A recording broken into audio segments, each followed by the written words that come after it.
IAS के interview में गजब के सवाल पूछे जाते हैं जो कि दिखने में शुरू में आसान लगते हैं, लेकिन उनके जवाब सिर घुमा देते हैं। उन्हीं में से एक सवाल है कि आप 80 में से 8 कितनी बार घटा सकते हो। सवाल को ध्यान से सुनेगा। 80 में से 8 आप कितनी बार घटा सकते हो, यह सवाल था। और अगर आपका जवाब भी 10 है तो आप भी गलत है। एक्चुअली ज्यादातर लोग इसका जवाब 10 ही देते हैं, लेकिन इसका सही जवाब है 1। एक्चुअली अगर आप 80 में से एक बार 8 घटा दोगे तो आएगा 72।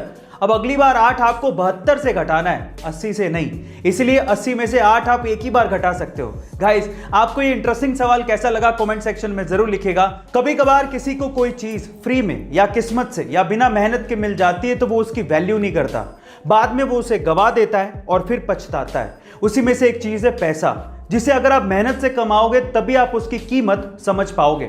एक्चुअली हुआ कुछ यूं कि सन 2002 में एक 19 साल के कूड़ा उठाने वाले लड़के की 80 करोड़ रुपयों की लॉटरी लग गई। अब किस्मत तो खुल गई थी, लेकिन वो इन पैसों को संभाल नहीं पाया, उसकी कीमत को समझ नहीं पाया और उसने ये सारा पैसा जुए में, नशे में और ऐशो आराम में गवा दिया। और बाद में वही लड़का फिर से कूड़ा उठाने लगा। अब यहां पर सीखने लायक बात क्या है जानते हैं? यहां पर सीखने लायक बात यह है कि पैसा आना इंपॉर्टेंट नहीं है, पैसे को संभालना और उसे बढ़ाना बहुत इंपॉर्टेंट है। आपको यह सलाह कैसी लगी कमेंट सेक्शन में जरूर लिखिएगा। और अगर आप बाइक लवर्स हैं तो आप रॉयल एनफील्ड के क्रेज से जरूर वाकिफ होंगे। लेकिन क्या आपको पता है कि जब 1993 में आइशर मोटर्स ने रॉयल एनफील्ड को खरीदा था तब वो एक लॉस मेकिंग कंपनी थी और अगले 5 साल तक लगातार लॉस में ही रही, जिस वजह से कंपनी बंद होने की कगार पर थी और आइशर मोटर्स उसे बेचना चाहता था।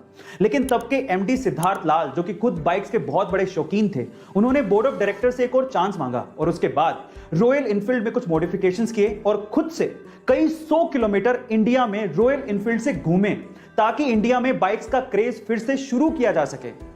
और उसी का नतीजा है कि आज royal Enfield mid size bike के सेगमेंट में 96% मार्केट को कैप्चर किए हुए है और इसी वजह से रॉयल एनफील्ड का इतना क्रेज है। गाइस, क्या आपको इसके पहले तक ये अमेजिंग इंफॉर्मेशन पता थी? और अगर नहीं पता थी तो कमेंट सेक्शन में जरूर लिखिएगा। दुनिया में सबसे पहले सुपर कंप्यूटर 1964 में बनाया गया था, लेकिन अगर मैं आपसे सवाल पूछूं कि इंडिया में सबसे पहले सुपर कंप्यूटर किसने खरीदा था तो आप लोग क्या कहेंगे? देखिए, अगर आप किसी आईआईटी का या फिर इसरो का या फिर किसी गवर्नमेंट ऑर्गेनाइजेशन का नाम लेने वाले हैं तो आप लोग गलत हैं। एक्चुअली इंडिया में सबसे पहले सुपर कंप्यूटर खरीदा था चंपक लाल चौकसी ने। चौंक गए ना? और वो भी 1970 में 8 करोड़ रुपए देके। पर सवाल यह है कि इन्होंने ऐसा क्यों किया, मैं आपको बताता हूं। चंपक लाल चौकसी एशियन पेंट के मालिक थे और वो एशियन पेंट को इंडिया में कोने कोने में एक एक डीलर तक पहुंचाना चाहते थे, जिसके लिए उन्हें मैसिव डेटा एनालिसिस करना था, जो कि सिर्फ सुपर कंप्यूटर से ही पॉसिबल था। अब इनके दिमाग की दाद देनी पड़ेगी।